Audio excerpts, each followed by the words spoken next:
So while Peter brings this up, just to give you a sense of how we've approached this, he's going to do really the bulk of the presentation talking about 4 different projects that we've been working on with faculty. And then interjected between these, I'm going to raise some of the challenges that faculty have faced and some of the kind of implications for the library and how it's made me start to rethink the kinds of activities we're doing and support we're providing.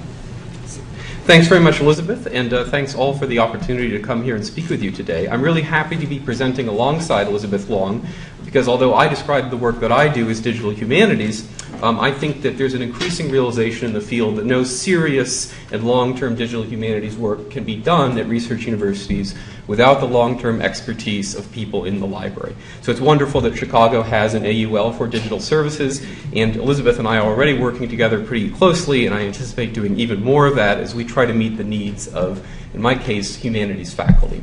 So what we've been asked to present for you today is under the broad rubric of New Horizons in Primary Source Research, as we just heard. And the question that Elisabeth and I kind of wanted to bring in front of you was, if we start from 2012, if we just say going forward from 2012, what do faculty consider valid primary sources for digital investigation? And how do they want to read those sources? And I've put read in scare quotes because hopefully as we go through this presentation we'll see some interesting ways of reading that don't just involve the traditional methods we all learned in graduate school.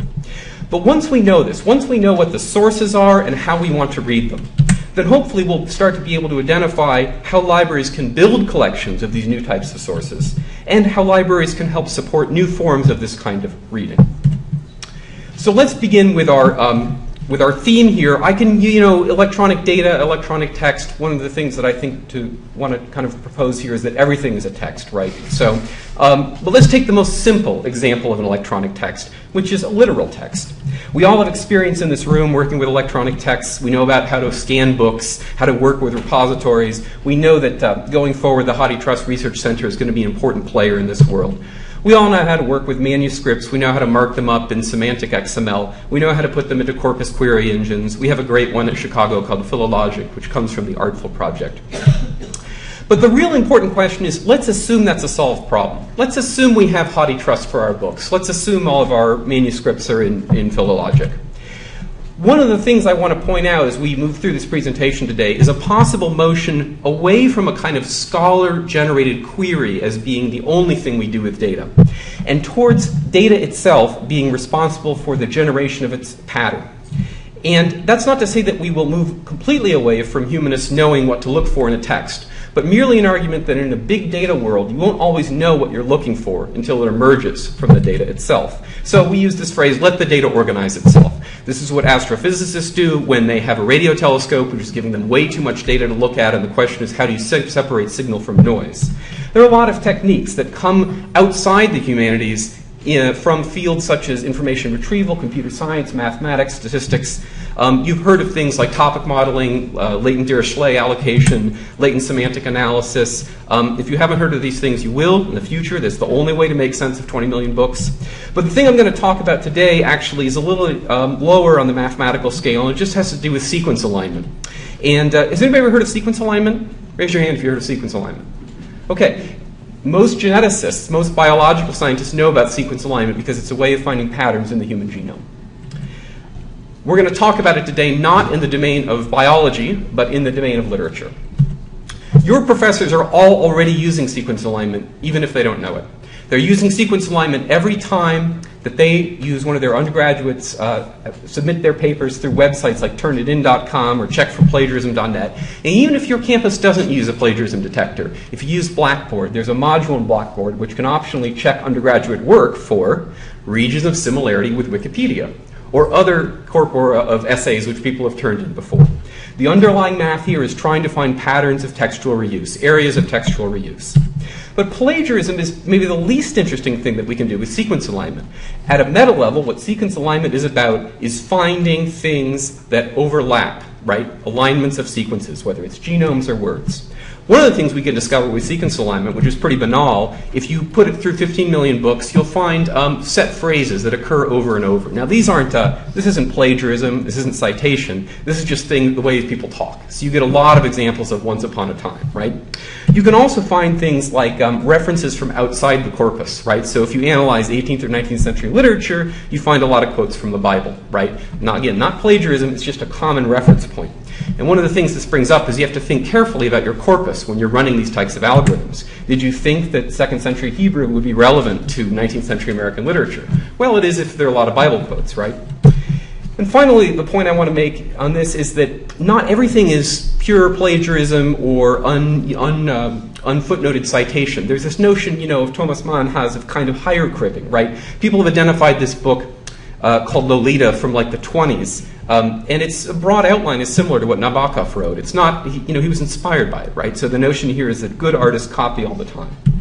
So what can I actually show you that's concrete, that explains how we can identify textual reuse within a corpus? Well, we've been running some analysis in Chicago recently on about 900 classical Latin texts. And what I'm showing you on the screen, and I apologize, I don't know how clear this is a chord diagram or a chord graph showing connections between Virgil and other texts.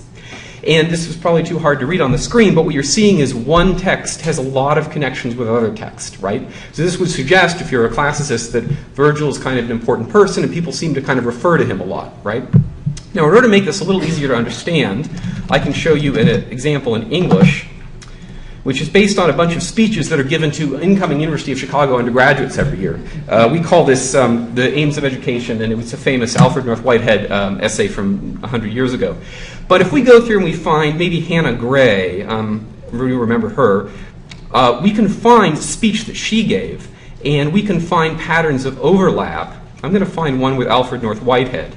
So here is Hannah Gray giving a talk in the 80s. And she says, we have to be careful of what we call inert ideas, those ideas that are merely received and that aren't tested. Well, of course, this is a direct quotation from Alfred North Whitehead. I could have guessed that Whitehead would have been important. He gave the first Aims of Education speech, but the point is the algorithm found it for me. And it's identified that, and it showed me on this chord graph how many sequences she shares with not only Alfred North Whitehead, but other people who've delivered this talk over time. Back to our slideshow.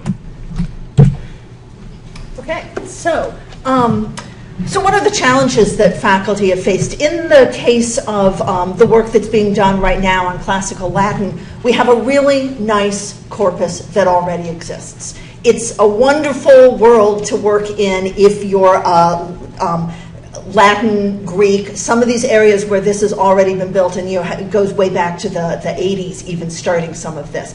But a lot of areas don't have this kind of corpus. And so how we support and develop the kind of complete corpuses that people need to be able to do this kind of work is, I think, one question that we have. As Peter pointed out, you also have to think about how do you help faculty even think of what is the corpus they need. If you want to start thinking about generation over time of ideas and influences, you often need to go back a lot further than where you started. We've also had faculty talk about how can they teach this kind of thing. They want to be able to have students come into a class and actually develop a corpus for themselves. It's not typical that people really want to do these things as academic, exercises on a corpus that happens to be available. They actually want to do them on materials that they're interested in their subject area. And so there's been interest in, can we get book machines so students can just sit there and scan a whole group of things at the beginning of the semester, work on that. So, again, how are we thinking about supporting these kinds of needs? Another challenge that is often faced is that, for instance, in the case of the Latin corpus, it exists in one place, but you need to get it out of there to put it in a tool that does some of this kind of mapping and analysis. And often that does not just mean export-import, it means export, transformation, and import. Now, that transformation often is not actually a very difficult kind of thing. It's a kind of thing a programmer can do relatively easily in a lot of cases, but it's not something that faculty necessarily have the skills and knowledge to do. So they're also starting to look for what kinds of services can there be to help them either actually just have a place and a person they can go to do that transformation, or what kinds of training do we need to be providing to people to be able to learn how to do this kind of thing. Thank you. So we've talked about one type of connections between text. If there are passages which are shared between texts, whether they're quoted or plagiarized or cited, or whether they're just talking about a general idea. But the next example I want to talk about uses a kind of extrinsic connection between texts. And this has to do with the application of network analysis techniques to modernist Japanese poetry. And we're working with two faculty on this, Hoyt Long and Richard So, in Japanese and English, respectively. So this is a trans-departmental project because many countries have their own modernisms, right? But they're linked by kind of print cultures. So we're both interested in the Anglo-American world and in the Japanese language world. If you were teaching a class on modernist poetry in Japan, or you were writing a book, giving a seminar, you'd probably be able to remember the names of all the poets you're working on, what they looked like. And you'd probably also have a sense of what journals they published in. You could probably keep a lot of this in your head. And as you worked on this class or as you prepared this article, you'd know that certain people wrote in certain journals and other people wrote in the same journals, but that other people only wrote in one type of journal. But eventually, at scale, this becomes very complex. But in your head, you'd be keeping this notion of, who wrote for the equivalent of the New Yorker and stuff like that. Well, the question we're exploring with network analysis is what happens when you do get this data at scale? So the answer is you get a very complex network diagram. And this network diagram contains nodes, which are just circles, and it also contains edges, which are links between the nodes. And in this case, the nodes are poets, and the edges, or the curved lines between the circles, represents the fact that people co-published in the same journal. And if you get this data at scale, you can ask an algorithm to interrogate the data set. You can ask it to interrogate the graph and define clusters of affiliation, to detect communities completely algorithmically based on what journals people publish their poems in. At scale, you can get this algorithm to color a bunch of the nodes green, another one blue, and another one purple. And then you can put the resulting visualization in conversation with a humanist, with a literature person who's written a book on 1920s and 30s Japan poetry. And you can get him or her to say, well, this cluster really makes sense, right? All these people were publishing in the same provincial journals, and this really works. But why did the algorithm cluster these other poets in other places? So that type of conversation between the quantitative knowledge of the algorithm and the qualitative knowledge of the expert in Japanese poetry, we think is very productive. We can do this across all sorts of different types of languages. I can show you American poetry in the 1920s and teens. Everything that's yellow here is a journal. Everything that is sort of red is a person. So if I click on New Republic, I'll see all the poets who have published New Republic. You can see these are interactive and exploratory, right? I don't have to know, it's Carl Sandburg, I don't have to know my question before I get away, and I can let the question emerge from how the data organizes itself. So this explodes the question of the kind of corpus that faculty are looking for, because not only do they necessarily need the corpus of all of the journals that the poets were publishing in, but what actually drives the graphs that you were just seeing is a set of what really is more like bibliographic data. And so, in fact, in the case of Hoyt Long, what he has done is taken a modern reference book. He's been scanning pages in the sections of the areas that he's interested in. It's a book that really is just a bibliography of all the poems published by all the poets in Japan, and he's scanning it, OCRing it, and then having to take that data and get it into fielded form to put into an Excel spreadsheet that runs the kind of software that he's interested in. So one question he's asked, of course, is what role could the library play in maybe working with the vendor who's producing this book and saying, is there a way we could get the data in another way?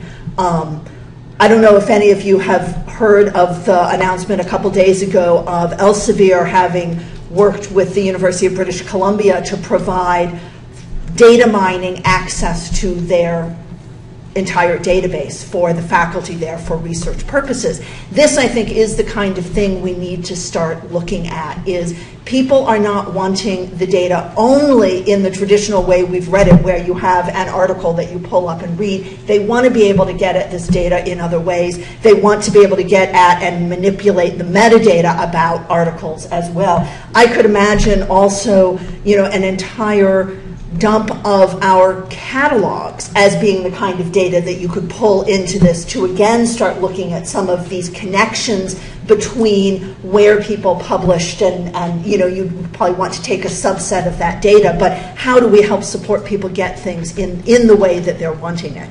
I think another question it raises in my mind is the question of what amount of work we would put into digitizing material that's copyrighted for this non-consumptive purpose. We've tended to want to digitize materials that we can put up and make available.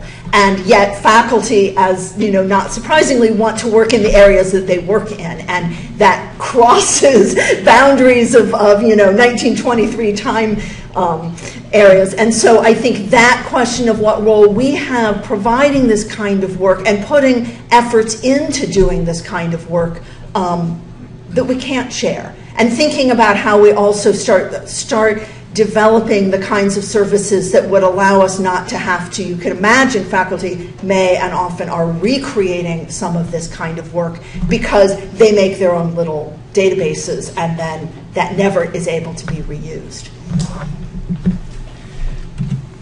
So now I want to take us into the domain, this differs a little bit from Japanese poetry of the 20s, although it keeps the decade.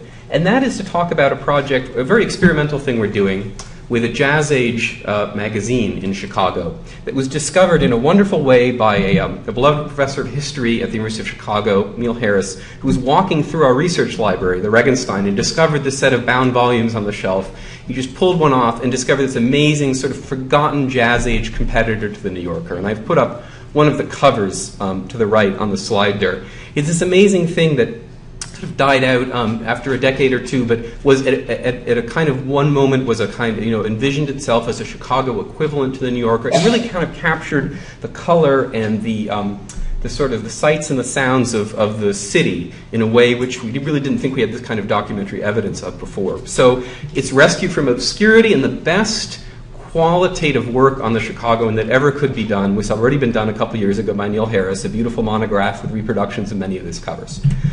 So we've got the qualitative analysis of this work down, but you could ask yourself, what did Neil Harris find when he pulled a volume off a shelf of a forgotten part of the Regenstein? Was the value here the fiction that was printed in the Chicagoan?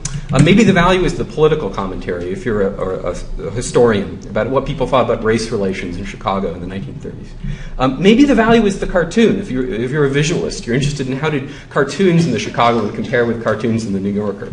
But another question is, maybe the text of the Chicagoan could be thought of as their covers, because the covers are a kind of unique indexical representation of each fortnightly or weekly issue, right? It's designed to sell the issue on the newsstand. It represents that week, just like a New Yorker cover does. So we said, well, if you have these hundreds of covers in brilliant color, how do you keep all these in your head at once? How do you read dozens or even hundreds of covers? Well, one answer is the mathematical dimensions of images. And by dimensions, I don't mean 11 inches down, 8.5 wide. I mean things like the luminance or the brightness of each cover, the hue of each cover, the saturation of each cover. And if you ask a computer algorithm to analyze this corpus of covers from Jazz Age Chicago, what you can end up with some kind of interesting visualizations. If you graph the hue, the median hue of each cover, so averaging the hue of all the data on the cover each week or each fortnight, the x-axis starts in 1926 and goes to 1935. The y-axis is what hue it is. So you'll see all the blue covers clustering in the middle, the top is red, and the bottom is essentially yellow and green. I'm not sure there's much you can learn from this, but when I showed this saturation graph to Neil Harris, this is the saturation, so stuff at the very top has a lot of color, stuff on the bottom has very little color. It could be black or white, but it has very little color. When I showed this particular graph to Neil Harris, he immediately pointed at one cover. Does anybody know what cover he pointed at? Anybody guess? The very top cover, the green one. He said, we had a dickens of a time trying to reproduce this, right? It's some sort of crazy spot color green. It's very difficult to get right. The algorithm agrees. This cover is off the charts. So what you want to do is you'd want to, first of all, get the entire corpus scanned really well. We have a sub-sampling of the corpus here of all these covers. And you'd want to say who drew this cover. And look at the couple yellow ones just down a little bit. Those are also pretty saturated, not as saturated as the green. So can we discover anything about why these covers were so interesting? Was there a new ink that came out, or was there a new designer who designed these covers? That's the type of information you can get at scale from images. And of course, you can do this not just with Jazz Age magazine covers. You could analyze the Quattrocento to discover when purple ink was introduced, or purple pigments, if flat oil painting in the Renaissance became more purple, right? I mean, you can do that just by querying ArtStore. If we can analyze the hue, the saturation, the luminance of individual photos, right? I mean, if you were to flip all these covers right in front of you one by one, you'd almost get like a flip book, right? And so how distant is that from a movie? It's pretty similar, right? A movie is about 24 frames per second, right? So what happens if we think about doing the same type of technique to movies? Movies understood as sequences of images. So to simplify things, we'll do a black and white movie. And the only values that black and white movies have are luminance. The only thing they can tell you is how bright the screen is, because unless it's been hand tinted, it doesn't have any color value. So what we can do here is of course, Battleship Potemkin, Sergei Eisenstein, the Odessa Steppe sequence. And we can ask questions of this sequence, because really the sequence is just about 18 frames per second of luminance. And the questions we can ask are, how bright is the screen at every instant in the sequence of the Odessa Steppes? And what does the histogram of those values look like? I can show you this on a website. So here we have the Odessa Steppe sequence, and I'm controlling it, right? I can make people run up and down the stairs, right? You know, I'm controlling the time dimension.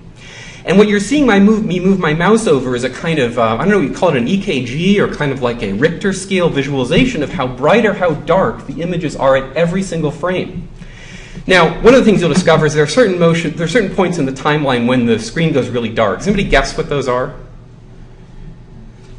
Those are intertitles, right? The screen's almost all black. Is anybody familiar with Odessa Steppe sequence? Do you know what the brightest moment in this sequence is?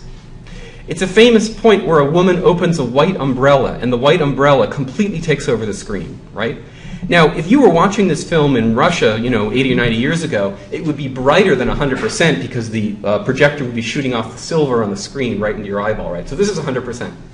But this little orange dot here tells me that this is literally the brightest part in this sequence. And the histogram to the right of the image that I'm controlling, if anybody does digital photography, you'll recognize this. This is a representation of most of the pixels here are on the right of the spectrum, so they're very bright, whereas on an intertitle you have a lot of pixels on the left, which is dark.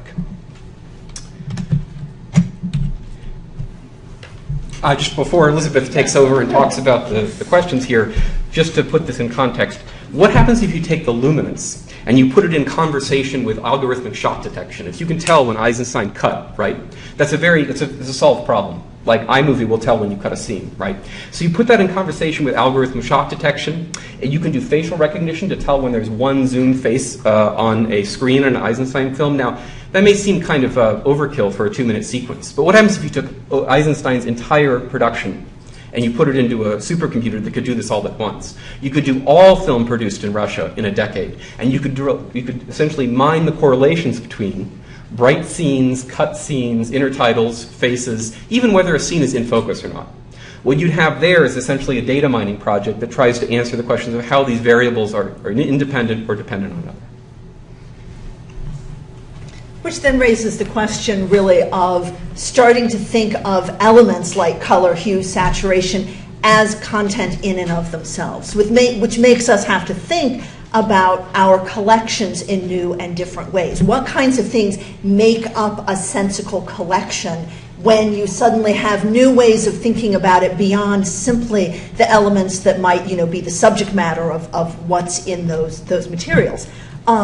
These kinds of new uses also, I think, make us have to start thinking about and understanding, as we digitize materials, whether or not we need to change our digitization practices. Now, interestingly, in the case, for instance, of the color analysis, it turns out they don't even need high-resolution images for that. You can use very low-resolution images and still capture the information that you need. But I think it still points to the fact that we need to understand these things, that as digital humanities is working on new kinds of techniques, we need to understand what we need to do in our own conversion practices to support what they need. Another example would be the fact that we tend to put these materials up bundled as objects as a whole. You have an entire issue of the Chicagoan.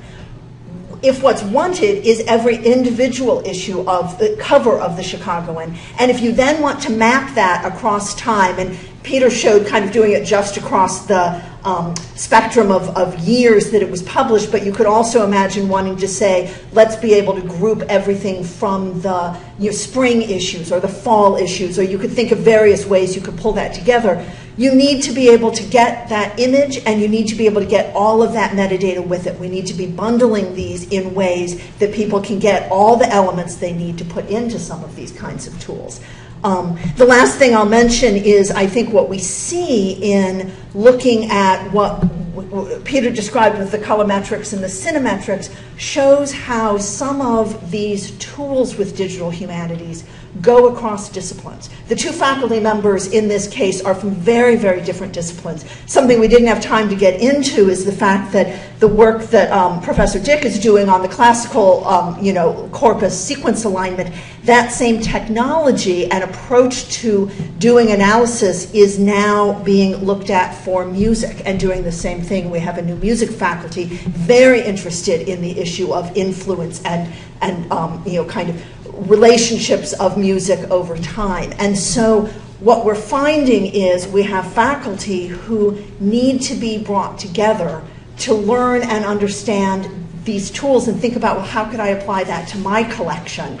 And they often aren't having those conversations with each other because they're from completely different parts of the university and don't necessarily bump into each other. And so they're very interested in looking at, and I think they see often, the library as the place where they all come together and where this kind of collaboration and communication could be happening.